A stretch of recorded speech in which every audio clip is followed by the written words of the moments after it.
اعوذ باللہ من الشیطان اللعین الرجیم بسم اللہ الرحمن الرحیم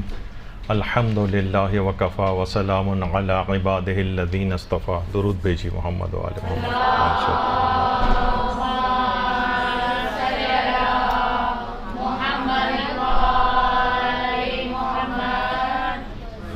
جو ذاکر یا ذاکرہ مجلس پڑھے گی، ظاہر ہے کہ اس کو مصائب سید الشہداء اور اہل بیت علیہم السلام وہ پڑھنا ہوں گے. آپ نے اکثر دیکھا ہوگا کہ جو بھی ذاکرین ہیں یا ذاکرات ہیں، جس وقت وہ مصائب پڑھ رہے ہوتے ہیں، اگر آپ ان کے الفاظ دیکھیں تو اکثر لوگوں کو یہ اعتراض ہو جاتا ہے کہ یہ تو ہم نے کسی کتاب کے اندر بے عین ہی اس طرح ان الفاظ میں تو لکھے ہوئے نہیں دیکھے، تو پھر آخر یہ سب ذاکرین اس مختلف طریقوں سے ان مصائب کو کیوں پڑھتے ہیں؟ تو اصلاً اس کے اندر بہت سے لوگوں کو اعتراض بھی ہوتا ہے، اور بہت زیادہ نوجوان جو اس شرعی اور فقہی مسئلے سے واقفیت نہیں رکھتے ہیں وہ بہت شور مچاتے ہیں، اعتراض کرتے ہیں کہ یہ جناب یہ بڑے بڑے ذاکر اور یہ علماء بھی یہ سب جھوٹے مصائب پڑھتے ہیں، ایسا کہیں لکھے ہوئے نہیں ہیں. اب اس کے اندر دیکھیے مصائب اہل بیت کے بیان میں اس وقت ذاکر یا ذاکرہ جو ہے، ذاکرات کو عموماً یہ والا مسئلہ اتنا پتہ نہیں ہوتا ہے، لیکن جو ذاکر یا علماء حضرات ہوتے ہیں وہ ایک چیز کا استعمال کرتے ہیں جسے زبان حال کہا جاتا ہے. زبان حال، زبان حال خواتین کی مجالس کے اندر بھی ہوتا ہے. البتہ خواتین کے ساتھ ایک مجھے جو لگا کہ یہ مسئلہ اتنا زیادہ یوں نہیں ہوتا ہے کہ عام طور پر خواتین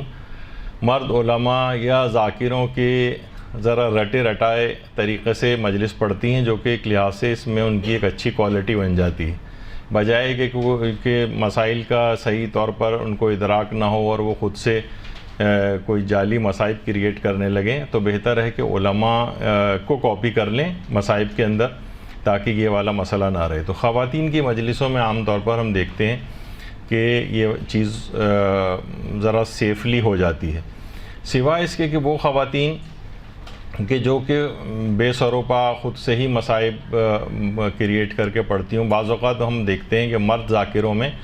پھر بھی یہ چیز ہوتی ہے. ایک دفعہ بہت پہلے میں نے اس بات کا ذکر کیا تھا کہ پنجاب سے ایک ذاکر ایک دفعہ یہاں پر کسی گھر مجلس پڑھنے کے لیے آئے تھے. البتہ وہ کوئی بہت زیادہ معروف ذاکر تو نہیں ہیں، لیکن بہرحال وہ جس گھر میں پہنچے تھے بطور مہمان تو وہاں پہ بھی خاتون ذاکرہ تھیں. تو انہوں نے کہا کہ آپ ایسا کریں، فلاں فلاں مجھے مجلس پڑھنی ہے، ذرا اس کے مصائب مجھے لکھوا دیں. تو انہوں نے جو اوٹ پٹانگ اور جو مصائب ان کو لکھوائے، میں ان الفاظ بھی نہیں دہرا سکتا کہ حضرت فاطمہ کبریٰ نے سیندور لیا اور اسے مانگ کے اندر بھرا اور پتہ نہیں کیا کیا اس ٹائپ کی چیزیں. تو انہوں نے کہا یہ مصائب آپ نے کس کتاب سے لی ہیں؟ اس نے کہا لوگ کتاب کی کیا ضرورت ہے، یہ تو میں نے خود ویژوالائز کرتا ہوں کہ کیا ہوا ہوگا اس زمانے میں، بس اس کو اپنے الفاظ کے اندر بیان کر دیتا ہوں. یعنی ایک چیز غلط نسبت دے کے خود سے کریٹ کرنا. تو خواتین میں الحمدللہ یہ فی الحال اتنا زیادہ نہیں ہے یہ والا مسئلہ، کچھ حد تک مرد ذاکروں کے اندر یہ ہے. تو اصلاً اس کو لسان الحال یا زبان حال کہا جاتا ہے. زبان حال یا لسان الحال یہ کیا چیز ہوتی ہے؟ چاہے بعین ہی وہ الفاظ نہ بھی ہوں، یعنی ایک لحاظ سے جو مصائب کے الفاظ ہیں انہیں زبان حال کے طور پر کریٹ بھی کیا جا سکتا ہے فقہی اعتبار سے. یعنی ابھی میں اس کی مثالیں دوں گا تو آپ کو واضح ہو جائے گا، کیونکہ آپ میں سے ہر ایک نے، کیونکہ ظاہر ہے ذاکرہ ٹریننگ پروگرام ہو رہا ہے تو اس کے اندر یہ چیز آئے گی. تو اس کو لسان الحال عربی میں کہا جاتا ہے یا زبان حال کہا جاتا ہے. یہ عام طور پر بھی دیکھا جائے تو زندگی میں ہمارے بہت مستعمل ہوتا ہے، اور روایات کے اندر بھی آیا ہے کہ مثلا فلاں چیز امام نے سنی تو امام غصے سے انگارہ بن گئے. اب دیکھا جائے تو کوئی کہے گا کہ جناب یہ تو آپ نے جھوٹ بول دیا، یہ انگارہ تو وہ آگ والی چیز ہوتی ہے. مثلا روایت میں شبہ المحزب، امام گویا غصے سے انگارہ بن گئے. تو اب یہاں پر یہ جو ہے یہ زبان حال ہے، یعنی جس طرح غیظ و غضب کی کیفیت ہوتی ہے اس کو اپنے الفاظ کے اندر ہم نے بیان کیا. تو یہ عمومی زندگی میں بھی ہوتا ہے. یہ شاعری کے اندر بھی ہوتا ہے، جس وقت انسان شعر کہہ رہا ہوتا ہے، نوحے ہیں، قصیدے ہیں، مرثیے ہیں، اور یا فضائل کی کوئی منقبتیں ہیں تو اس کے اندر بھی ہوتا ہے، اور یہ نثر میں بھی ہوتا ہے جس وقت آپ مجالس اور مصائب پڑھ رہی ہوتی ہیں۔ اب زبان حال کی تعریف کیا ہے، کسے ہم کہیں گے زبان حال؟ اس کے متعلق یہ بات کہی جاتی ہے کہ ظاہری حالت یا ظاہری صورت جس میں کہے بغیر ہی اندر کا حال پتہ چل جائے، یعنی اس وقت ایسی حالت تھی کہ گویا وہ یہ کہہ رہے تھے۔ یعنی ہوتا ہے نا کہ کوئی آپ اپنی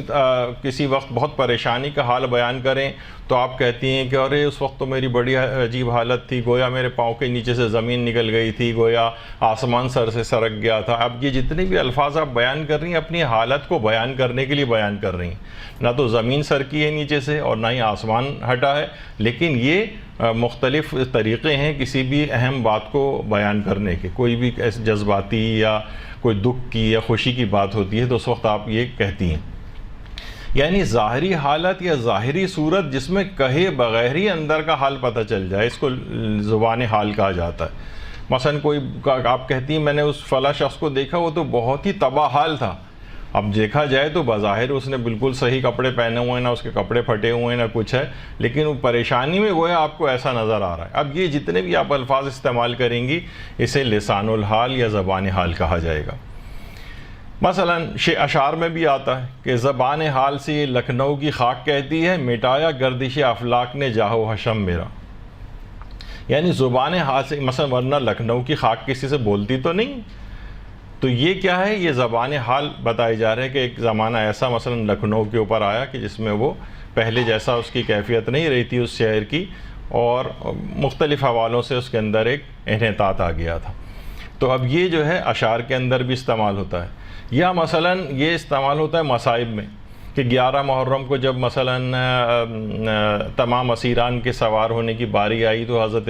زینب جب اونٹ پر سوار ہونے لگیں تو آپ نے فرمایا عباس کاش تم ہوتے تو مجھے سوار کراتے۔ اب کسی بھی روایت کے اندر یہ جملہ نہیں ہے کہ حضرت زینب نے یہ ایسا کہا ہو،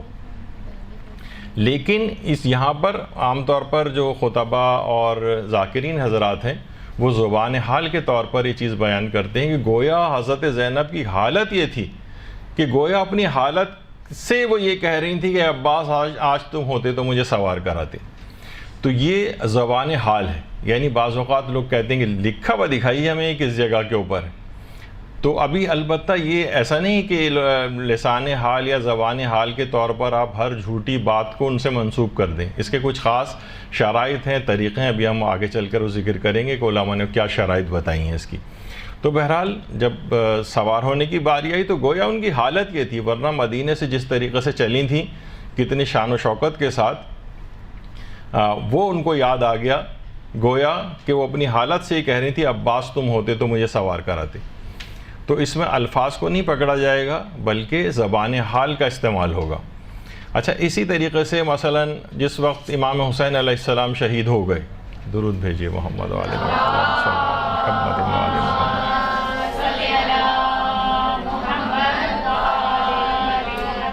تو آپ نے کتنے خطبہ سے سنا ہوگا، کتنے ذاکرین سے سنا ہوگا، کتنے اشعار میں یہ پڑھا ہوگا کہ ذوالجناح نے آ کر یہ کہا۔ اب ذوالجناح تو ظاہر ہے کسی سے کچھ کہتا تو نہیں، ایسا تو نہیں کہ ذوالجناح نے کوئی بڑی فصیح عربی کے اندر وہاں پر آ کر گفتگو کی ہو، یعنی اب جو یہ کہا جاتا ہے کہ ذوالجناح نے یہ کہا، مثلا کتنے اشعار کے اندر بھی آتا ہے کہ ذوالجناح نے آ کر یہ بات کہی، تو یہاں پر اس کے کہ مراد یہ ہوتا ہے کہ اس کی حالت یہ تھی کہ گویا ذوالجناح یہ کہہ رہا تھا کہ مجھ پر سے تبرکات کو ہٹا لو اور میرا آقا جو ہے جنگ میں مارا گیا ہے، اور اس طرح سے کر کے جتنے بھی آپ الفاظ اس طرح سے استعمال کرتی ہیں یہ زبان حال کے طور پر ہوتے ہیں۔ تو یا اس طریقے سے کہ جس وقت سیدانیوں نے دیکھ لیا تھا خاندان اہل بیت میں خواتین نے کہ ذوالجناح اکیلا واپس آیا ہے اور اس کے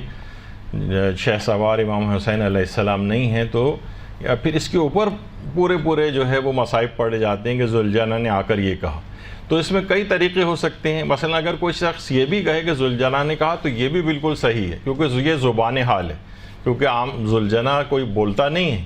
کہ وہ عربی زبان کے اندر جو ہے وہ گفتگو کرے، تو یہ زبان حال ہوتی ہے۔ یا کچھ علماء اس طرح سے بھی پڑھتے ہیں کہ ذوالجناح نے گویا زبان بے زبانی سے یہ کہا،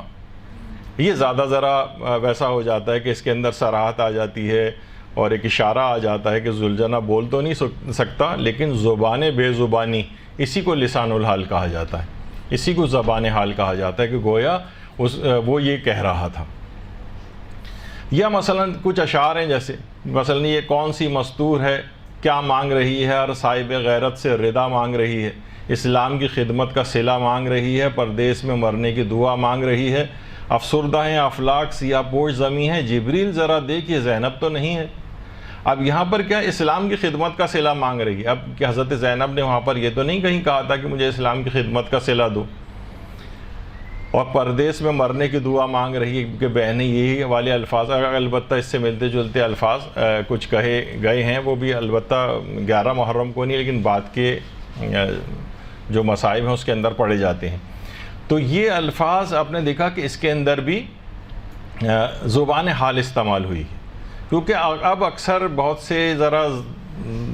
خشک ٹائپ کے افراد ہیں جن کو شعری ذوق نہیں ہے، نثر کا ذوق نہیں ہے، یا مصائب کی ان باریکیوں سے واقف نہیں ہیں، اس کے اوپر اتنا زیادہ سوشل میڈیا کے اوپر اس بات کی بھرمار ہے کہ یہ ذاکرین کو، یہ علماء کو کیا ہو گیا ہے، ذاکرین کو کیا ہو گیا ہے، اور بڑے بڑے مشہور اور نامور ذاکرین، یعنی کیونکہ یہ والا مسئلہ لوگوں کو پتہ نہیں ہوتا، وہ کہتے ہیں یہ جھوٹے مصائب پڑھتے ہیں لوگ۔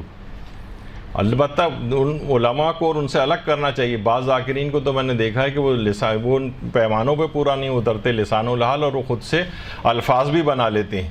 تو وہ والی چیز تو خیر غلط ہے، لیکن یہ کہ علماء وغیرہ جو پڑھتے ہیں اس میں زبان حال کا استعمال ہوتا ہے اور اس میں کوئی حرام پہلو یا چیز نہیں ہوتی، البتہ وہ شرطیں ہوں جو ابھی آگے چل کر آئیں گی۔ یا مثلا آپ دیکھتی ہیں کہ وہ عزت لکھنوی کا وہ کہ اب آئے ہو بابا، تو اب کیا ہے کہ اب آئے ہو بابا، اب وہ جتنی بھی شاعری کہی جا رہی ہے اس میں حضرت زینب وہ تمام الفاظ انہوں نے کہے نہیں ہیں کہ حضرت زہرا کا بھرا گھر جو ہے وہ لٹ گیا، اور یہ جتنی بھی اس قسم کے جو الفاظ اس کے اندر استعمال ہوئے وہ پورے کا پورا وہ زبان حال ہے کہ جو کہ اس شاعری کے اندر جو ہے وہ بیان ہو رہا ہے۔ تو ذوالجناح نے آ کر یہ کہا، یہ حضرت زینب نے یہ باتیں کہیں، یہ سب زبان حال کے طور پر استعمال ہوتا ہے۔ یا مثلا مقاتل کے اندر وہ جو بھی مصائب پڑھے جاتے ہیں، عرب دنیا میں خاص طور پر شیخ عبدالزہرا الکعبی، ان کے مصائب پڑھے جاتے ہیں۔ آپ اگر کربلا ٹی وی لگائیں اور عاشورہ کے روز آپ دیکھیں کہ ایک خاص مصائب جو ہیں ایک کتاب سے پڑھے جاتے ہیں، وہ وہی ہیں کہ ان بڑے بڑے علماء اور مراجع شیخ عبدالزہرا الکعبی کے ہی مقتل جو ہے وہ ابھی تک پڑھتے ہیں، اور علماء اور مراجع کے سامنے پڑھا جاتا ہے اور وہ بیٹھ کر سنا کرتے تھے۔ اب اس کے اندر بھی مثلا آپ نے اکثر ذاکروں کے حوالے سے یہ بات سنی ہوگی کہ مثلا حضرت عباس نے مشق کو جب اس کے اوپر تیر لگا تو حضرت عباس نے مشق سے کہا کہ اے مشق میری عزت تو رکھ لینا، میں ننھے اصغر سے وعدہ کر کے آیا ہوں، چاہے چند قطراتی صحیح میں اس کی پیاس کو آ کر بجھاؤں گا۔ اب یہ جتنے بھی الفاظ یہ کہے جاتے ہیں، اب لوگ یہ سوچتے ہیں کہ یہ تو حضرت عباس کے الفاظ مقاتل میں اس انداز سے نہیں ملتے ہیں جو مقتل کی معتبر کتابیں، یعنی اس وقت حضرت عباس کے یعنی جو حالت یہ تھی، ورنہ ظاہر ہے کہ مشق سے خطاب کر کے وہ کہہ رہے ہیں حضرت عباس، مشق سے خطاب کر کے۔ اب ظاہر ہے مشق سے تو اس انداز سے کسی بے جان چیز سے عام طور پر آدمی اتنا لمبا خطاب نہیں کرتا ہے، یعنی ان کی حالت یہ تھی کہ میں اصغر سے وعدہ کر کے آیا ہوں۔ اب یہ جتنے بھی الفاظ ہیں حضرت عباس نے کہے نہیں، لیکن یعنی یہ زبان حال سے گویا حضرت عباس یہ کہہ رہے تھے کہ مجھے چھوٹے بچوں کی پیاس بجھانا۔ اب اس میں جتنے بھی الفاظ آپ اس طرح سے ایڈ کریں گی کہ لسان حال کے طور پر ہوں گے، اور لوگوں کو بھی ایک کنایا اس کے اندر ملے گا، یا مثلا ان کو ایک تاثر ہوگا کہ یہ بے عین ہی ویسے الفاظ حضرت عباس کے نہیں ہیں، بلکہ یہ ان کی حالت اور کے طور پر ہے کہ چھوٹے بچوں کے حوالے سے ننھے اصغر سے میں وعدہ کر کے آیا ہوں، میں ننھی سکینہ سے وعدہ کر کے آیا ہوں، چند قطرات ہی کیوں نہ صحیح تیرے اندر باقی رہ جانے چاہیے، ورنہ مجھے بڑی شرمندگی ہوگا۔ اب جتنے بھی اس طرح کے الفاظ ہیں زبان حال ہیں، اس کو لوگ کہتے ہیں کہ ارے یہ کیا جھوٹ بیان ہو رہا ہے، یہ تو الفاظ اس طرح سے ہمیں کسی مقتل میں ملتے نہیں ہیں مثلا، تو یہ سب چیزیں۔ تو زبان حال جھوٹ نہیں ہے، کیونکہ جھوٹ کے دیکھیے ایک تو لوگ عام طور پر سمجھتے ہیں کہ شاید جھوٹ یقیناً جھوٹ ہے، حرام ہے، گناہ کبیرہ ہے، لیکن کیا ہے کہ اس کے کچھ مستثنیات ہیں، کچھ ایکسیپشنز ہیں اس میں. یہاں پر ایک جھوٹ کے موضوع پر بھی ایک طویل کلاس ہو چکی ہے، جس کے اندر 12 سے 14 مقامات کے جہاں پر جھوٹ بولنے کی اجازت ہے. یعنی اس کے اندر بہت سارے ہیں کہ مثلا مجاز ہے، مجاز کہتے ہیں مثلا کسی بہادر شخص کو شیر کہہ دینا. اب دیکھا جائے تو یہ تو جھوٹ بولا ہے، شیر کہاں ہے، یہ تو انسان ہے. مثلا مثال کے اندر جھوٹ بولنے کی اجازت ہے، البتہ اس میں بھی کچھ شرائط ہیں. زبان حال ہے، اسی کے اندر یہ چیز بھی بیان ہوئی تھی، زبان حال کے اندر بھی وہ چیز جھوٹ نہیں ہوتی. یعنی گویا حالت یہ تھی کہ گویا وہ یہ کہہ رہے تھے. تو زبان حال ہرگز بھی جھوٹ نہیں ہے، یا بالفرض اگر آپ جھوٹ کہیں بھی اس کو تب بھی یہ مستثنیات ہیں اور یہ حرام کی حد تک یہ بات نہیں پہنچتی. آیت اللہ سیستانی سے بھی جب یہ پوچھا گیا کہ آپ یہ بتائیے کہ مصائب کے اندر جو یہ زبان حال کے طور پر جو چیز پڑھی جاتی ہے تو اس کے متعلق آپ کی کیا رائے ہے، تو انہوں نے جواب دیا کہ لسان الحال لا باس بہ. لسان الحال یعنی زبان حال کے طور پر کسی چیز کا بیان کرنے میں کوئی حرج نہیں. یعنی مصائب میں آغا سیستانی بھی اس بات کی اجازت دیتے ہیں. اچھا، آیت اللہ خوئی یہ فرماتے تھے کہ معصوم کی طرف براہ راست نسبت نہ دیں. مثلا یہ نہ کہیں کہ امام حسین نے یہ ارشاد فرمایا کہ، مثلا بالکل صراحتاً آپ یہ کہیں اور پھر اس کے بعد آپ زبان حال والے الفاظ ڈال دیں. نہیں، یہ نہیں چلے گا. اس سے تو لوگوں کو پورا یہ تاثر ملے گا کہ امام حسین نے باقاعدہ یہ فلاں جگہ پر یہ بات ارشاد فرمائی ہے، جبکہ وہ بات ارشاد نہیں فرمائی ہے انہوں نے. تو وہ اچھا، یہ والی جو شرطیں ابھی میں بہت سارے علماء نے اس کی الگ الگ شرطیں بیان کی ہیں، ساروں کو جب ہم کمپائل کریں گے تقریباً سبھی علماء یہ بات کہتے ہیں. یعنی معصوم کی طرف براہ راست نسبت نہ دیں. صراحت بالکل واضح طور پر آپ کہیں کہ حضرت امام حسین علیہ السلام نے اس موقع پر یہ ارشاد فرمایا. اور بعض تو میں نے یہاں تک بھی دیکھے ہیں کہ کچھ پورے ظاہر ہے انہی چیز جو ان کے اپنے الفاظ ہوتے ہیں اسے کہیں سے انہوں نے عربی میں ٹرانسلیٹ کر کے پورے وہ، جبکہ وہ کسی بھی جگہ ان الفاظ کے ساتھ نہیں پائے گئے. اس طرح سے بھی لوگوں نے کریٹ کرتے ہیں. اچھا، اب حاضرین نہیں سوچتے ہیں کہ اب عربی میں بھی یہ شخص بول رہا ہے تو یقیناً امام حسین نے یہ چیز ارشاد فرمائی ہوگی. نہیں. تو معصوم کی طرف براہ راست نسبت نہ دی جائے. براہ راست یعنی جسے کہا جاتا ہے کہ زبان حال ہونی چاہیے، زبان قال نہیں ہونی چاہیے کہ امام نے ایسا فرمایا. یعنی یا تو فرمایا یا امام گویا یہ کہہ رہے تھے، میرا دل کہتا ہے کہ امام کی اس وقت یہ کیفیت ہوگی، میرا دل یہ کہتا ہے کہ امام نے یہ کہا ہوگا. اس طرح سے اجازت ہے. اس میں کیا ہوگا وہ کہ آپ نے براہ راست امام سے نسبت نہیں دی. تو یعنی یہ کیا ہوا، زبان حال ہے، زبان قال نہیں ہے. زبان قال کہتے ہیں کہ امام نے فرمایا، امام نے ارشاد فرمایا، اور پھر آپ وہ پورے الفاظ نقل کریں جبکہ وہ امام نے کہے ہی نہ ہو. اور بعد میں کوئی پوچھے تو آپ کہیں گے میں نے تو زبان حال کے طور پہ کہا تھا. جی نہیں، زبان حال نہیں ہے، یہ زبان قال بن گئی ہے. تو یہ جائز نہیں ہوگا. تو آغا خوئی بھی یہ فرماتے تھے کہ معصوم کی طرف براہ راست نسبت نہ دی جائے. اور دیکھا جائے تو یہی آغا سیستانی بھی فرماتے ہیں. لیکن انہوں نے اوورآل جہاں تک صرف لسان حال کی بات ہے انہوں نے کہا لا باس بہ، کوئی حرج نہیں ہے اس کے اندر، بالکل کیا جا سکتا ہے. اچھا، آیت اللہ تقی مدرسی، آیت اللہ تقی مدرسی اور آیت اللہ شبیری زنجانی، جب ان سے بھی یہی والا سوال پوچھا گیا تو ان دونوں مراجع نے ایک اور بات بھی کہی جو سبھی مانتے ہیں کہ وہ جو لسان حال آپ بیان کریں گی وہ معصوم کی حرمت و شان کے منافی نہیں ہونی چاہیے. معصوم کی حرمت اور شان کے منافی. اچھا، بہت سی چیزیں بھی اور میں آپ کی خدمت میں بیان کروں. بہت سے لوگوں نے خود سے ایزیوم کر لیا کہ یہ چیز امام کی حرمت اور شان کے منافی ہے. بہت سے لوگ یہ اعتراض کرتے ہیں کہ بھائی امام حسین جو یہ حضرت علی اصغر کو لے کر گئے تھے میدان میں اور کہا تھا کہ کم سے کم اس بچے کو ہی آپ تم لوگ پانی پلا دو، تو وہ لوگ کہتے ہیں یہ امام کی شان کے بڑا خلاف ہے کہ امام جا کر گویا ان سے اس انداز سے جو ہے وہ بچے کو لے کر جائیں. امام کی تو تذلیل ہے اس کے اندر اور یہ ممکن ہی نہیں ہے. نہیں، ایسا نہیں. اتمام حجت کے طور پر یعنی امام لے کر گئے ہیں کہ یہ بتانے کے لیے کہ یہ لوگ مسلمان تو تھے ہی نہیں، لیکن کم سے کم یہ ثابت کرنے کے لیے یہ لوگ انسان بھی نہیں تھے. ایک بچے، اتنا 3 دن کا پیاسا بچہ، اس تک کو پانی کا ایک قطرہ دینے کو تیار نہیں تھے. تو چیزیں اتمام حجت بھی ہوتی ہیں. خدا نہ خواستہ یہ امام کی حرمت و شان کے خلاف نہیں تھا. اسی طرح سے خود سے لوگوں نے بہت سی چیزیں ایزیوم کر کے انکار کیا کہ یہ بھی امام کی حرمت اور شان کے خلاف ہے، یہ بھی امام کی حرمت اور شان کے خلاف ہے، لیکن اصلاً وہ چیزیں اوریجنل تھیں اور وہ چیز واقعات پیش آئے. تو بہرحال لیکن کچھ ایسی چیزیں کہ جس میں واقعی امام کی حرمت اور شان، اب آپ خود دیکھیے گا لوگ کس انداز سے، یعنی لسان حال اس طرح سے نہیں ہونا چاہیے کہ لوگوں کو برا لگے، یہ تو امام کی شان کے مطابق نہیں ہے والی بات جو لسان حال کے اندر آپ پیش کر رہی ہیں، تو اس طرح سے کوئی چیز نہیں ہونی چاہیے۔ اسی طریقے سے آیت اللہ سعید الحکیم یہ بات فرماتے تھے کہ صراحتاً یا ضمناً بتایا جائے کہ یہ لسان حال ہے، یا تو صراحت کے ساتھ ہو۔ صراحت کیا ہے؟ مثلا یہی کہ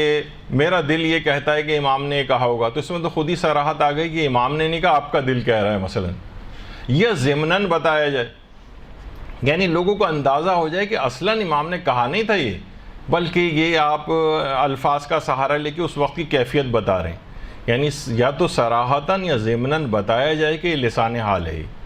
یعنی یہ کیفیت آپ بتا رہی ہیں، اصلاً یہ اس طرح سے تھا نہیں۔ تو یہ اگر دیکھا جائے تو سارے علماء کا جو یہ نتیجہ جو ہے اس انداز سے نکلے گا کہ اس میں کوئی حرج نہیں ہے، البتہ معصوم کی شان کے خلاف نہیں ہونا چاہیے، صراحتاً یا ضمناً جو ہے یہ چیز بتائی جائے کہ لسان حال ہے۔ اور یہ تمام شرطیں جو بھی آپ نے اس طرح سے سنی ہیں۔ اچھا، آیت اللہ شیخ جواد تبریزی انہوں نے ایک بات اور اس میں ایڈ کی ہے، وہ یہ فرماتے ہیں کہ لسان حال کے اندر جو بھی آپ تعبیر استعمال کریں وہ متعارف بھی ہونی چاہیے، یعنی ایسا نہ ہو کہ وہ لوگوں میں وہ متعارف ہی نہیں، آپ نے کوئی اپنے طور پہ ہی خود ایزیوم کر لیا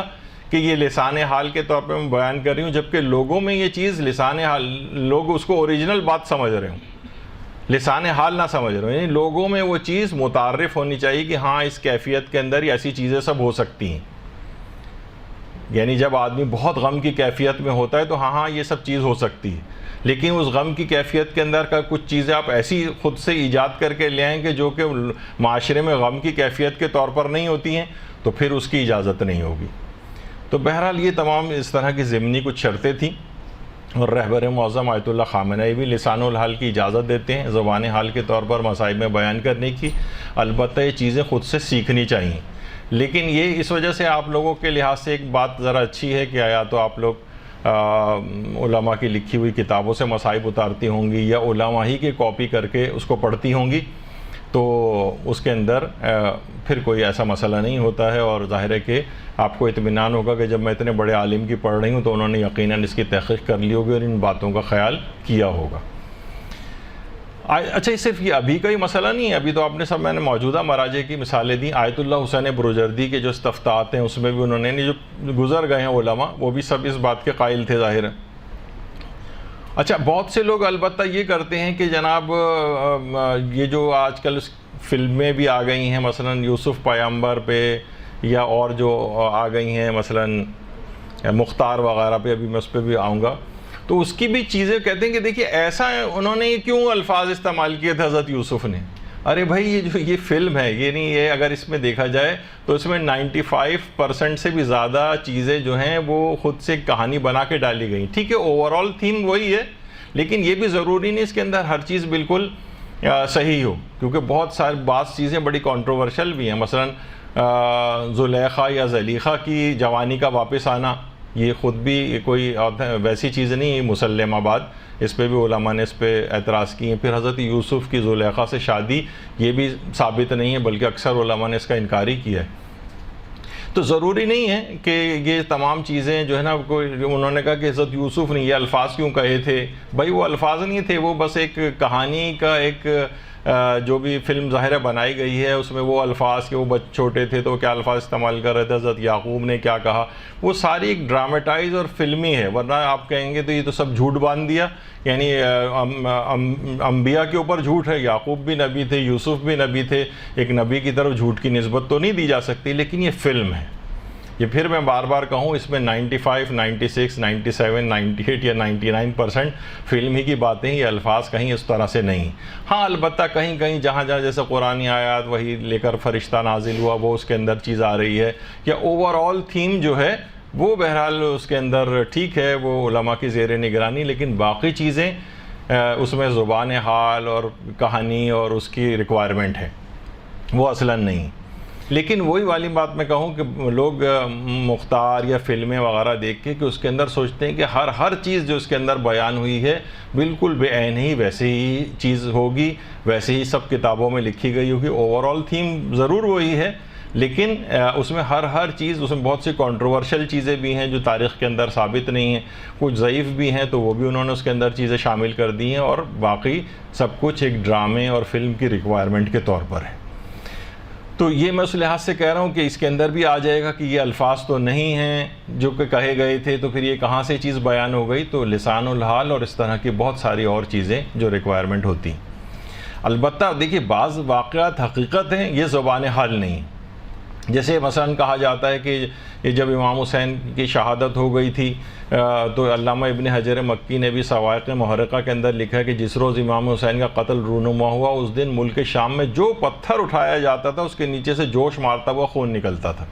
یہاں تک کہ پورا آسمان سرخ ہو گیا اور ستارے ایک دوسرے سے ٹکرانے لگے اور ساری دیواروں سے بھی تازہ خون جوش مارنے لگا. اچھا، اس میں بھی بہت سے لوگوں نے یہ کہا کہ نہیں جناب یہ تو نا زبان حال کے طور پر ہے کہ گویا آسمان سرخ ہو گیا اور گویا جو ہے یہ ہوا. گویا نہیں ہے یہ، یعنی حقیقتاً یہ چیز پیش آئی تھی، یہ لسان حال نہیں.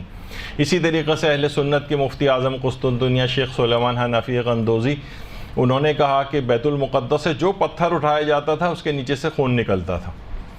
اور اسی طریقے سے اور علماء نے نور الابصار میں مثلا لکھا ہے علامہ شبلنجی نے کہ جب امام حسین کو قتل کیا گیا تو سارے آسمان پر لالی چھا گئی اور سورج کو گہن لگ گیا، یہاں تک کہ دن یعنی بھری دوپہر میں ستارے نظر آنے لگے.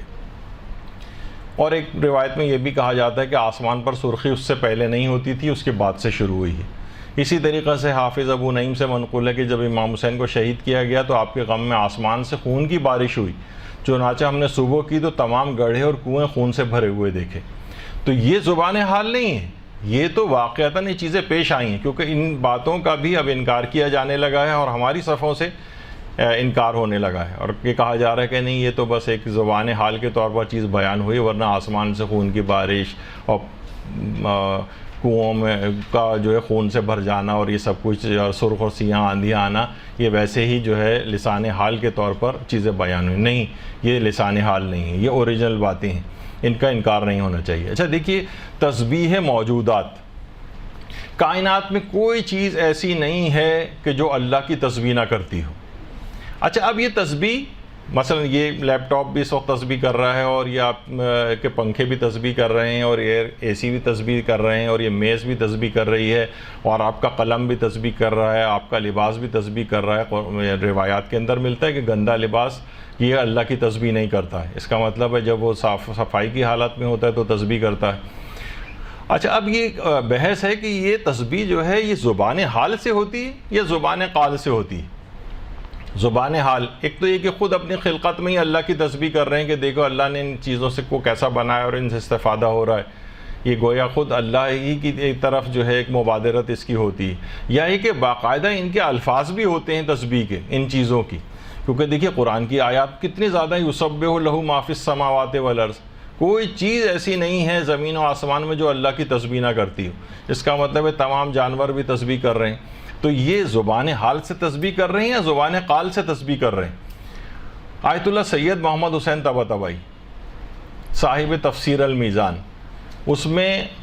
انہوں نے ایک طویل بحث کی ہے اس سلسلے میں اور کہا ہے حق یہ ہے کہ موجودات کی تسبیح ایک حقیقت ہے اور لفظ اور آواز کے ساتھ ہے، لیکن وہ آپ کو سنائی نہیں دیتی، یعنی اس میں لفظ بھی ہیں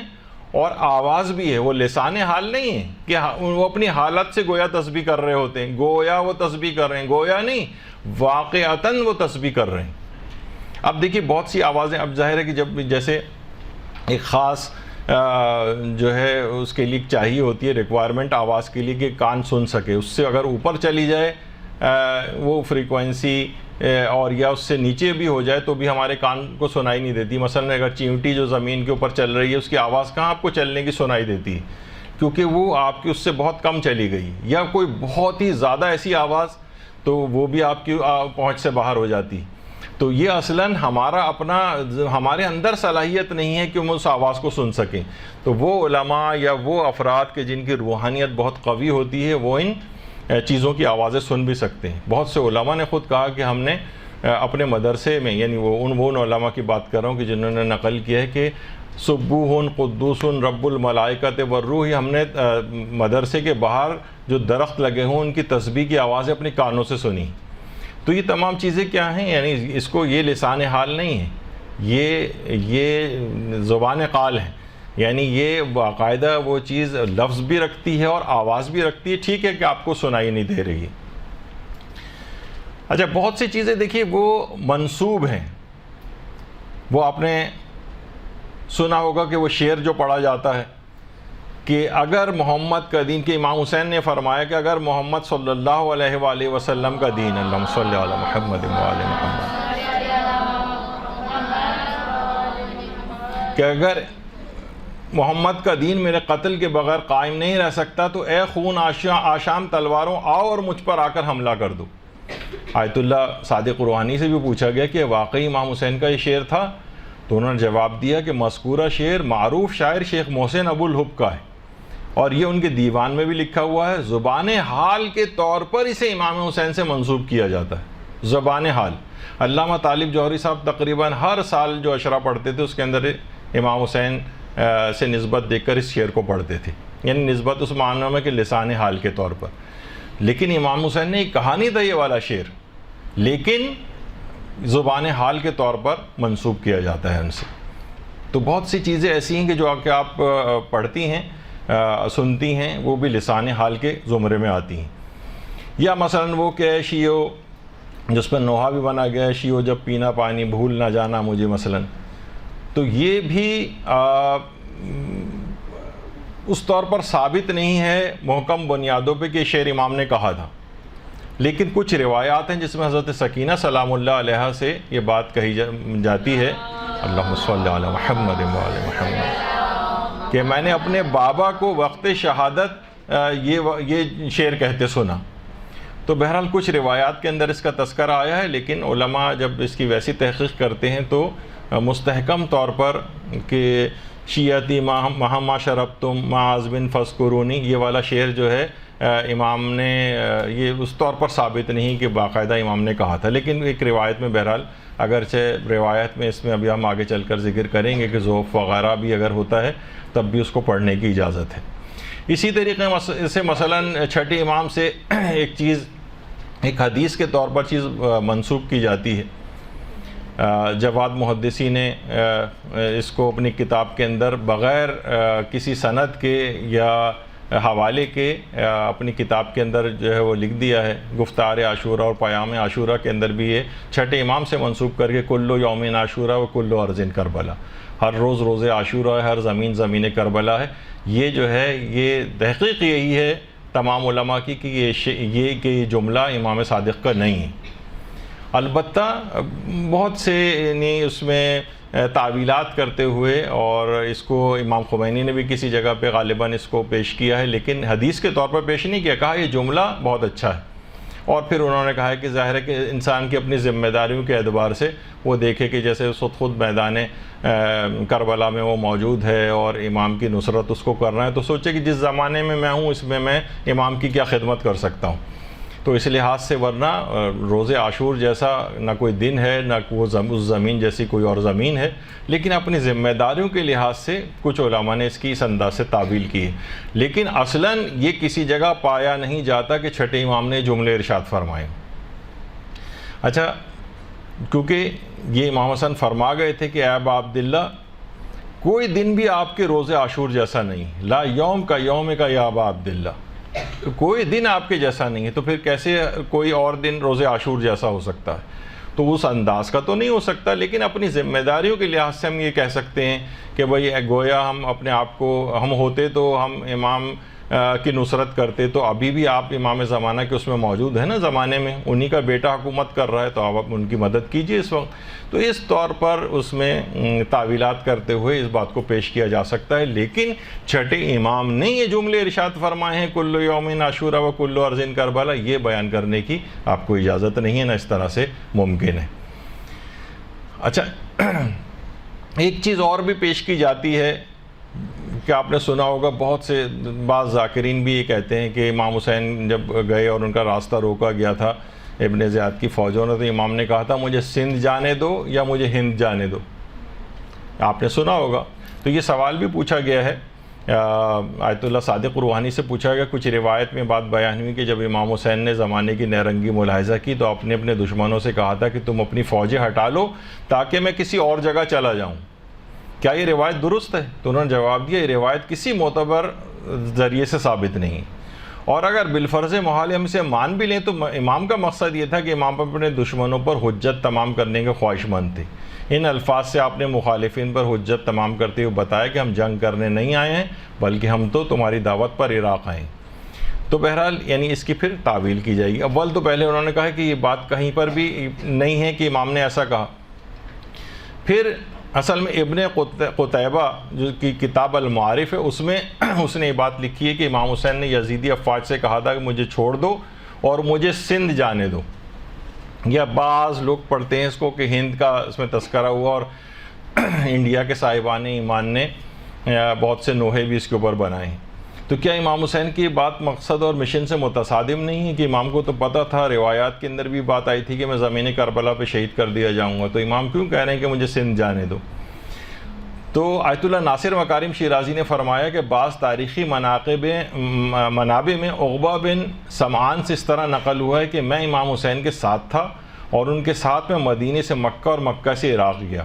اور ان کی شہادت تک میں ان سے جدا نہیں ہوا، یہاں تک کہ شہادت کے روز تک جو بھی آپ نے فرمایا وہ میں نے سنا ہے۔ جان لیجیے کہ خدا کی قسم امام حسین نے ایسا کچھ نہیں کہا ہے کہ جو لوگ کہتے ہیں کہ انہوں نے نہیں فرمایا کہ میں یزید کی بیعت کرنا چاہتا ہوں، جیسے کہ بہت سے لوگ یہ لوگ کہتے ہیں، بعض ہمارے غیر شیعہ حضرات۔ نہ انہوں نے یہ کہا کہ مجھے کسی دوسری جگہ جانے دو، بلکہ یہ فرمایا تھا کہ مجھے چھوڑ دو تاکہ میں اللہ کی اس وسیع زمین میں چلا جاؤں اور دیکھوں کہ لوگ کیا کرتے ہیں۔ تو یہ چیز جو مشہور ہو گئی ہے اور اس کو اس طرح سے پڑھا جاتا ہے، یہ صحیح نہیں۔ اسی طریقے سے یہ ہم نے ایک استفتاء کیا تھا آیت اللہ شیخ جواد فاضل لنکارانی سے، ان سے بھی یہ سوال پوچھا تھا،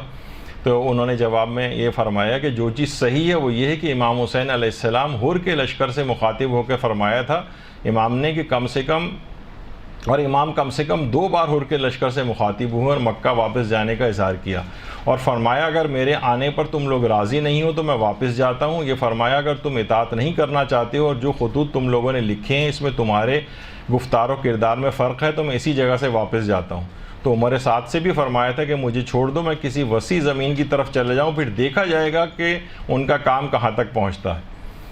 اور بعض تاریخی کتابوں میں جیسے طبری بلازری میں لکھا ہے کہ اس کے علاوہ باقی سب جھوٹ ہے، اور سب جھوٹ اس جھوٹے خط کی وجہ سے جسے عمر سعد نے ابن زیاد کے لیے لکھا تھا۔ یہ جملات جو کہ امام علیہ السلام سے نقل ہوئے ہیں، امام حسین کے ہدف امر بالمعروف و نہی عن المنکر سے کوئی منافات نہیں رکھتے۔ در حقیقت امام نے اتمام حجت کے لیے ہور یا عمر سعد کے لشکر والوں سے فرمایا تھا اگر تم کوفے جانے نہیں دیتے تو مجھے آزاد چھوڑ دو تاکہ میں کسی آزاد سرزمین کی طرف چلا جاؤں، پھر دیکھا جائے گا کہ لوگ اس حکومت کے ساتھ کیا کرتے ہیں۔ یعنی وہ چیزیں بالکل جو چیزیں عام طور پر پڑھی جاتی ہیں اور اس کو اس انداز سے بیان کیا جاتا ہے، سندھ جانے دو، ہند جانے دو، بہت ساری چیزیں جو منسوب ہیں وہ میں اس کے چند اشارے کرتا ہوا گزر رہا ہوں کہ بہت سی چیزیں اس انداز سے نہیں ہیں کہ جس طریقے سے پیش کی جاتی ہیں۔ تو کوشش یہ کرنی چاہیے کہ معتبر مقاتل سے چیزیں پڑھی جائیں، معتبر مقاتل، کوشش یہ کریں۔ اب ان سب کے تقریباً اردو ترجمے بھی ہو چکے ہیں، نفس المحموم شیخ عباس قمی کی، اس کا بھی اردو ترجمہ ہو چکا ہے، اور اللہوف سید ابن طاؤس کی، اور امام حسین کی حیات طیبہ پر جو مشتمل جلد بہار الانوار کی علامہ مجلسی کی، یہ بھی علماء نے تاکید کی ہے۔ اس کے علاوہ عبد الرزاق المقرم ہے، ان کی مقتل حسین، اس کا بھی اردو ترجمہ ہو چکا ہے۔ مقتل مطہر آیت اللہ مرتضیٰ مطہری کی، اور یہ ساری کتابیں danishkada.com کے اوپر بہترین طریقے سے آپ کو ایک ہی جگہ پہ سارے مصائب کی معتبر کتابیں مل جائیں گی۔ البتہ کچھ اس کے اوپر نسبتاً کہا جائے لیکن پڑھا ان سے بھی جا سکتا ہے، لیکن کچھ اور بھی کتابیں ہیں جو کہ بہت زیادہ معتبر شمار نہیں ہوتی، جیسے الدمۃ الثاقبہ ہے اور لوائج الاحزان، ریاض الاحزان، اور بہت ساری ہیں، لیکن پڑھی ان سے بھی کتاب کے حوالے سے چیز پڑھی جا سکتی ہے، لیکن یہ معتبر اس میں شمار ہوتی ہیں۔ اس کے علاوہ آیت اللہ صادق روحانی نے ابصار العین فی انصار الحسین، اچھا اس میں بھی تھوڑی سی ایک بات اور بتا دوں کہ کسی جگہ اگر کوئی ویب سائٹ پہ کوئی چیز لکھی ہوئی نظر آ جائے، اور خاص طور پہ ایرانی ویب سائٹ وغیرہ پہ، تو وہ کہ بس صرف یہ اوتھینٹک ہے، باقی یہ ان کتابوں ان اوتھینٹک کا بھی انہوں نے ایک لسٹ بنا کے دی ہوئی ہے. وہ بھی ضروری نہیں کہ ہر عالم اس کو مانتا ہو. مثلا بعض جگہوں پہ ابصار العین فی انصار الحسین جو کتاب ہے، جسے آیت اللہ صادق روحانی ریکمنڈ کر رہے ہیں، بہت سی جگہوں پہ اس کو غیر معتبر کتاب لکھا گیا ہے. اس کے علاوہ انہوں نے دوسری چیز جو ہے وہ ذخیرۃ الدارین جو ہے، اور فرسان الحیجہ. فرسان الحیجہ جو ہے وہ شیخ ذبیح اللہ محلاتی کی، یہ مجھے معلوم نہیں کہ اس کا اردو ترجمہ ہوا ہے یا اردو ترجمہ نہیں ہوا ہے، لیکن باقی جو ہیں شاید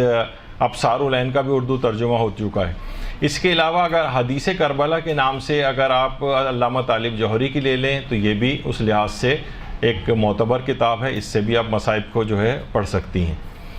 اس کے علاوہ سعادت الدارین فی مقتل الحسین،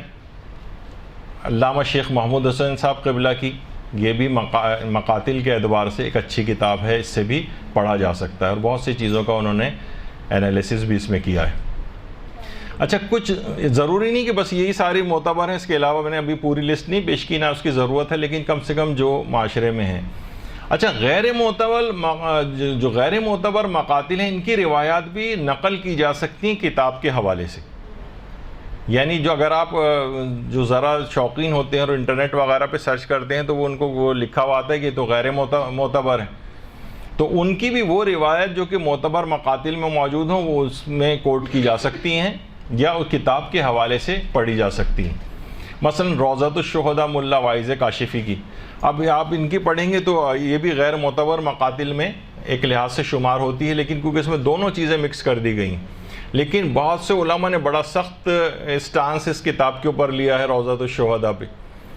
اچھا، اس میں بھی علماء نے کہا کہ اصلاً انہوں نے روضۃ الشہداء میں حتیٰ کہ زبان حال سے کہی گئی چیزیں وہ بھی شامل کر دی ہیں، یا علاقوں میں جو نسل در نسل جو سینہ بہ سینہ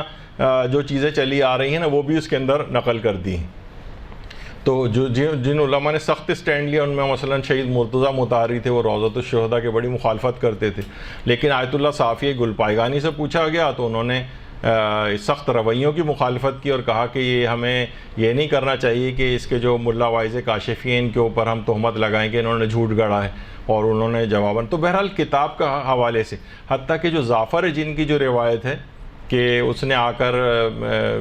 میدان کربلا میں موجود تھا، تو علماء سے جب پوچھا گیا، آیت اللہ سید حسینی میلانی سے پوچھا گیا کہ جعفر جن کی روایت کو کیا پڑھا جا سکتا ہے، کہ اس نے آ کر کہا تھا کہ مولا میں مدد کرنا چاہتا ہوں اور ایک پورا جو واقعہ ہے، تو انہوں نے کہا کہ روضۃ الشہداء کے حوالے سے آپ اس روایت کو پڑھ سکتے ہیں. یعنی اگر آپ کتاب میں جو چیز لکھی ہوئی ہے اس کتاب کا ریفرنس اگر دے دیں تو پھر روایت کو پڑھا جا سکتا ہے. اسی طریقے سے بہت سے علماء نے، اگرچہ وہ عقد ثابت نہیں ہے حضرت قاسم کا، امام حسن علیہ السلام کے بیٹے حضرت قاسم کا عقد یعنی اس بنیاد پر ثابت نہیں ہے کہ وہ واقعی ہوا تھا، لیکن اس کے صحیح ہونے کا احتمال موجود ہے، یعنی مکمل اسے جھوٹ نہیں کہا جا سکتا. تو بہت سے علماء نے کہا ہے کہ کتاب کے حوالے سے بھی اس کو پڑھا جا سکتا ہے. اچھا، اسی طریقے سے مثلا ایک اکثیر العبادات فی اسرار الشہادات، علامہ دربندی کی جو ہے اس کے اندر بھی یہی ہے کہ اس کو بھی اکثریت جو ہے اسے غیر معتبر مقاتل میں قرار دیتے ہیں، لیکن اس سے بھی روایات کو اس کے حوالے سے پڑھا جا سکتا ہے، کتاب کا حوالہ دے کے آپ پڑھ سکتی ہیں. اچھا، اب کیا ایک چیز سوال ہوتی ہے، کیا مصائب میں ضعیف روایات بیان کی جا سکتی ہیں؟ تو جواب ہے کہ جی ہاں، بس وہی شرط ہے کہ امام کی معصوم کی کوئی توہین نہ ہو یا کوئی ایسی خلاف اسلام بات بیان نہ ہو رہی ہو جو اسلام کے مسلمات کے خلاف ہو، لیکن عام طور پر نہیں ہوتا ہے. تو مصائب میں ضعیف یعنی جھوٹی روایت تو پیش نہیں کی جا سکتی، لیکن ضعیف روایات پڑھی جا سکتی ہیں. یہ آیت اللہ ناصر مکارم شیرازی سے بھی ایک استفتاء کیا گیا تھا کہ اگر کوئی انسان اہل بیت سے کوئی حدیث نقل کرے جبکہ اس کے صحیح ہونے کا اسے یقین نہ ہو، مگر چونکہ سننے والے عام عوام ہوتے ہیں، انہیں ان بات کی تمیز نہیں ہوتی کون سی چیز صحیح ہے کون سی چیز نہیں ہے، تو کیا ایسا کرنا صحیح ہے؟ تو انہوں نے جواب دیا، اگر وہ حدیث کے صحیح ہونے کا ذکر نہ کرے اور حدیث مشہور ہو تو ایسا کر سکتا ہے، شہرت رکھتی ہو، چاہے وہ اس کے حدیث کے صحیح ہونے کا ذکر نہ کرے. مثلا جنت ماں کے قدموں تلے ہے، ضعیف روایت ہے یہ، لیکن بہرحال کیونکہ اتنی زیادہ شہرت رکھتی ہے تو اس کو پڑھ سکتا ہے. بہت ساری اگر میں ساری چیزیں پیش کروں آپ کے سامنے تو وہ ضعیف روایات سے ثابت ہیں. لیکن ضعیف روایت بھی کیونکہ عام طور پر سوشل میڈیا وغیرہ کے اوپر آج کل نوجوانوں کا بڑا زبردست مشغلہ ہو گیا, یہ حدیث بھی ضعیف ہے اور وہ چیز بھی ضعیف ہے اور یہ ضعیف روایت ہے اور یہ ضعیف مصائب پڑے گئے ہیں اور فلاں, اور ایک طوفان بدتمیزی جو ہے وہ کیا جاتا ہے. تو آپ نے دیکھا کہ مراجع بھی یہ فرماتے ہیں کہ حدیث اگر مشہور شہرت رکھتی ہو اور یہ نہ کہے کہ یہ حدیث صحیح میں آیا ہے, مثلا اگر یہ میں کہوں کہ حدیث صحیح میں آیا ہے فنی بنیادوں پر کہ جنت ماں کے قدموں تلے ہے, تو یہ جملہ غلط ہو جائے گا. اس کے صحیح ہونے کا تذکرہ نہ کرے, بس کہہ دے کہ حدیث کے اندر ہی آیا ہے, رویہ روایت کی گئی ہے, یا فلاں کتاب کے اندر یہ چیز آئی ہے, یا حدیث میں آیا ہے, یہ بھی اگر کہہ دے اور وہ روایت ضعیف ہو تو اسے بھی بیان کیا جا سکتا ہے. اچھا, ضعیف حدیثیں کبھی قابل اعتبار بھی ہو جاتی ہیں. سوال پوچھا گیا آقا ناصر مکارم سے, کہا جاتا ہے کہ ایک ضعیف حدیث علماء کے نزدیک مشہور ہو تو کیا اس کا ذوف ختم ہو جاتا ہے, کیا یہ قانون معتبر ہے؟ تو انہوں نے فرمایا کہ روایت اپنے قانون کے مطابق ضعیف ہو لیکن بہت سے فقہا نے اس کے مطابق فتویٰ دیا ہو تو اس پر عمل اور ان کا فتویٰ روایت کے ذوف کی تلافی کر دیتا ہے اور اسے قابل اعتماد بنا دیتا ہے. یعنی خود آقا ناصر مکارم فرماتے ہیں کہ ضعیف حدیث پر علماء جو ہے وہ اگر عمل کرتے آ رہے ہوں اور اس کے مطابق فتوے دیتے آ رہے ہوں تو وہ چیز اب اس کو معتبر بنا دے گی. آپ کے پاس ان راویوں وغیرہ کا سلسلہ نہیں ہے تو یعنی ہمارے پاس ان صحیح طور پر نہیں پتہ چلا ہے ہمیں ان راویوں کے حالات وغیرہ کا, لیکن کیوں علماء فتوے دیتے آئے ہیں تو یہ ان قابل اعتبار علماء کا اس مطابق فتویٰ دینا اس روایت کو مضبوط بنا دے گا, معتبر بنا دے گا. آغا سستانی سے پوچھا گیا کیا یہ جائز ہے کہ جس روایت یا تاریخ کے واقعے کی صحت اور وقوع کا ہمیں علم نہ ہو اس کو بیان کیا جائے, یعنی ہمیں پتہ ہی نہیں کہ واقعہ صحیح ہے بھی یا نہیں. تو انہوں نے فرمایا کہ ایسی روایت اور واقعے کو غیر کی طرف منسوب کر کے بیان کرنا کہ جیسے فلاں راوی نے بیان کیا یا فلاں کوئی کتاب میں آیا ہے تو صحیح ہے, ورنہ بغیر علم کے بیان کرنا حرام ہے. یعنی اگر یا تو راوی کی طرف آپ نسبت دے دیں کہ فلاں راوی نے اس کو بیان کیا یا فلاں عالم نے بیان کیا ہے, فلاں کتاب کے اندر آیا ہے, تو پھر اس تاریخی واقعے کو بیان کیا جا سکتا ہے چاہے ہمیں پتہ بھی نہ ہو کہ یہ واقعہ صحیح ہے بھی یا نہیں یا یہ واقعہ پیش آیا تھا یا نہیں. لیکن عالم کا, راوی کا یا کتاب کا کوئی حوالہ ہو تو اسے بیان کر سکتے ہیں. اچھا, جو اخلاقیات کی بہت ساری روایات ہیں اس میں بھی یہی اصول ہے کہ فقہی اعتبار سے کہ ہمیں ضعیف روایتیں ہم نقل کر سکتے ہیں. اخلاقی مثلا بہت سے اخلاقی امور ہیں, جیسے ہم جھوٹ کے متعلق مذمت بیان کر رہے ہیں اور کوئی حدیث اس کے اندر آ جائے, علم کی ہم کوئی تعریف بیان کر رہے ہیں اس کے اندر جو حدیثیں آ رہی ہیں سب حدیثیں بالکل اوتھینٹک ہوں, یہ ضروری نہیں. لوگ اکثر پوچھتے ہیں سوال لکھ کے کیا یہ روایت معتبر ہے, تو بھائی معتبر ہونے کی بھی الگ الگ کرائٹیریا ہیں. تو آغا سستانی نے فرمایا کہ اگر ان احادیث کا مضمون شرعی اصولوں کے موافق ہو تو کوئی حرج نہیں, یعنی اس میں کوئی خلاف شریعت بات نہ ہو. تو مصائب کے اندر بھی یہی ہوگا کہ اگر اس میں کوئی خلاف شریعت بات نہیں ہے, امام کی کوئی توہین نہیں ہو رہی ہے اور کتاب کے اندر آپ نے خود پڑھا ہے, کتاب کا حوالہ دے دیا, عالم کا حوالہ دے دیا مثلا آپ نے, تو اس ضعیف روایت کو بھی پڑھا جا سکتا ہے کتاب کے حوالے کے ساتھ. اور اب لوگ عام طور پر ضعیف احادیث کا مذاق اڑانے لگے. مذاق, اگر کوئی حدیث سند کے اعتبار سے ضعیف اور کوئی خلاف اسلام بات بھی نہ ہو تو کیا اس کا مذاق اڑانا جائز ہے؟ تو جواب دیا کہ حدیث کا مسخرہ اور مذاق اڑانا صحیح نہیں ہے, اور جو احادیث سند کے اعتبار سے ضعیف ہیں وہ مختلف ہیں. ان میں بعض روایات دوسری روایات اور شواہد و قرائن کو مد نظر رکھتے ہوئے معنی اور مفہوم کے اعتبار سے قبول کرنے کے لائق ہوتی ہیں. یعنی قرائن ایسے ہوتے ہیں کہ اس ضعیف روایت کو بھی قبول کیا جاتا ہے. تو اس بنا پر اگر بالفرض کوئی حدیث سند اور معنی دونوں کے اعتبار سے قابل قبول نہ ہو تو ہم اس کو الگ کر دیتے ہیں اور اس کے متعلق خاموشی اختیار کر لیتے ہیں, لیکن اس کا مذاق نہیں اڑاتے. یعنی بہت سی روایات ایسی ہیں فضائل میں کہ وہ آپ کو سمجھ میں نہیں آتی ہیں. یعنی ائمہ کے فضائل کی جو روایات ایسی ہیں کہ وہ بہت سی ہماری عقل متحمل نہیں ہیں ان کے فضائل کی.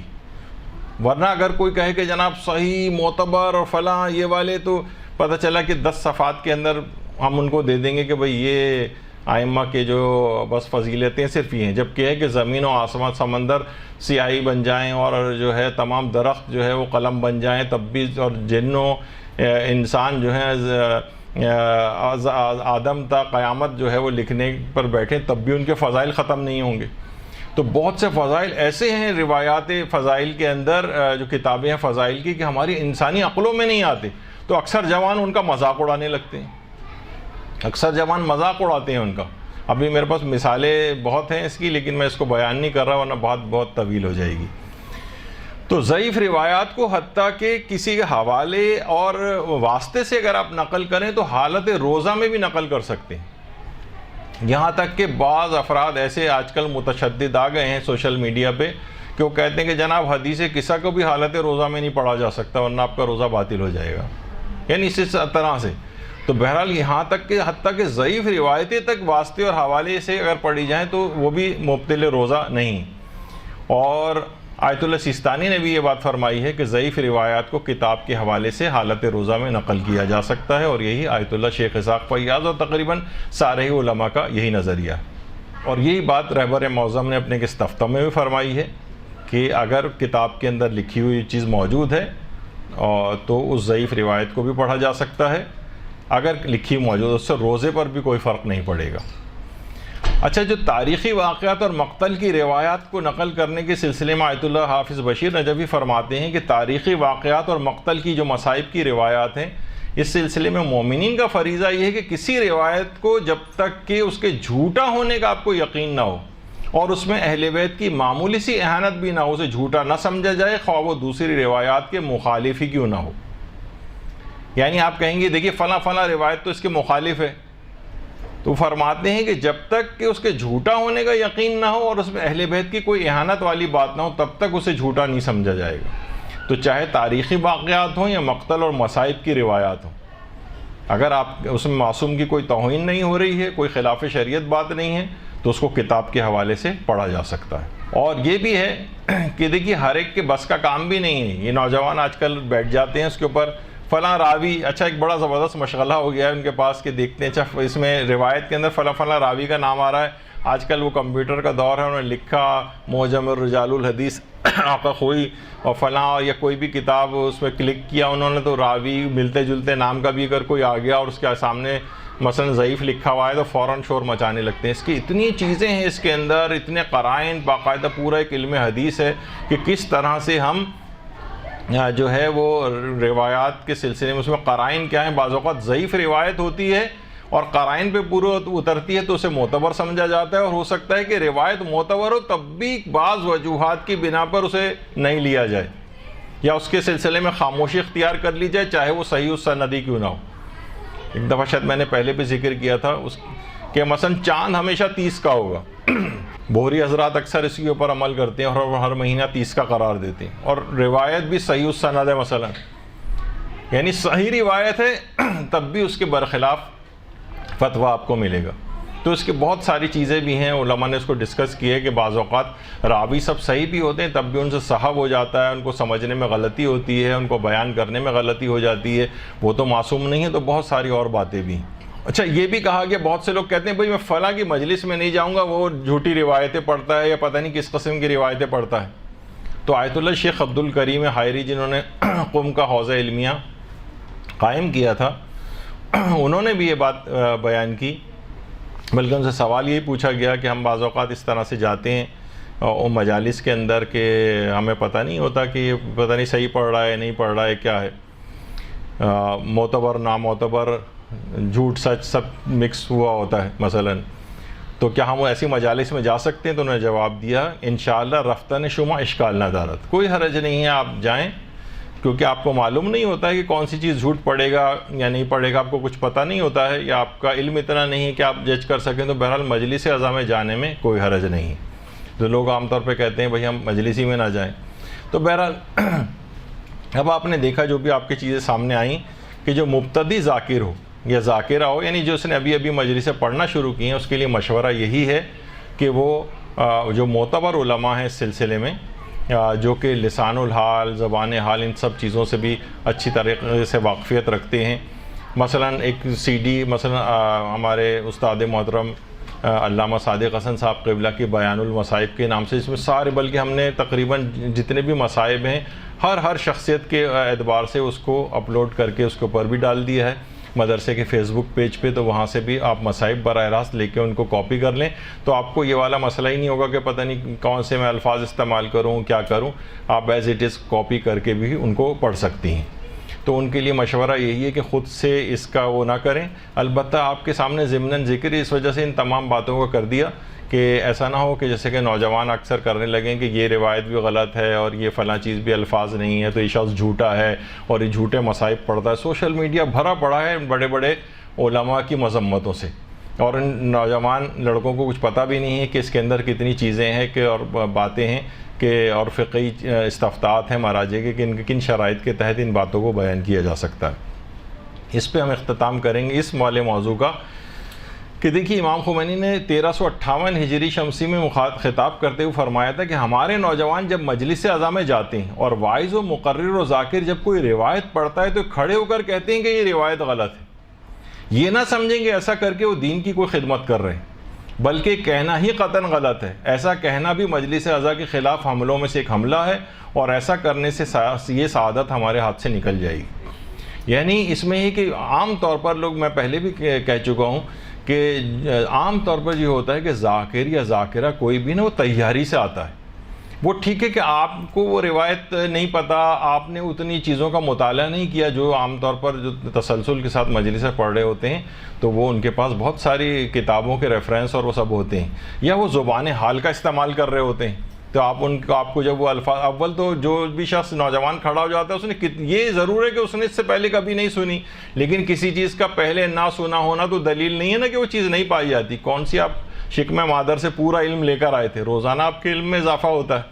کتنا ہی کوئی انسان پڑھ لے تب بھی علماء اور مراجع سے بھی کوئی روایت کا سوال کیا جاتا ہے، وہ کہتے ہیں ہاں یہ روایت ہماری نگاہ سے نہیں گزری، آپ اس کا ریفرنس اور حوالہ ہمیں بھیجیں تاکہ ہم تحقیق کر کے بتائیں آپ کو کہ روایت صحیح ہے یا نہیں. مراجع بھی اکثر اس کا اظہار کرتے ہیں کہ ہم نے نہیں سنا اس سے پہلے اس کو.